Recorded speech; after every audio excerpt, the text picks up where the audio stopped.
sana. Oganda Jokenya kwa mondo mi obed motang kinde magi tiyo gi apeyni mapacho ka nyate kinde makoro oganda ikore ne sikuku mar Christmas kod higa manyien. Jakom board maduol marango apeyni mapacho ka Rashid Mohamed wuoyo kuom ber luwo chike mag apaya kaka dwarore. Rashid ne wuoye kar chiwo thieth ma Kenyatta Hospital kama board margi nochiwo masinde mag osiptal mabiro konyo chenro mag chiwo thieth manengo gero mo siling milion 12. Kwa hii msimu wa Krismasi ningependa wadereva wa gari washughulikie hali ya usalama barabarani.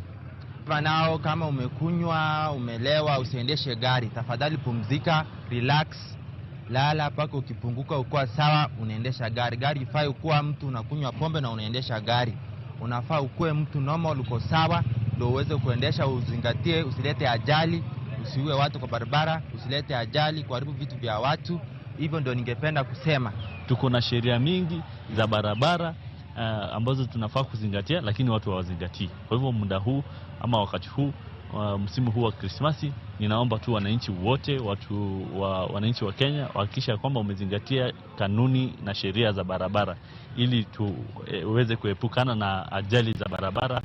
Na pia hakikisha kwamba wewe kama abiria ama wewe kama mtu ambaye unatembea kwa miguu usihatarishe maisha ya mtu mwingine. Usihatarishe maisha ya mtu mwingine. Usiende kutembea kwa barabara ovyo ovyo kama umelewa. Hakikisha uchunge maisha ya mwenzako. Kila mtu afunge mshipi. Jo mshipi in case kama ajali ikifanyika, mshipi huwa inasaidia sana. Unakuta hakuna injuries mingi. State ya abiria una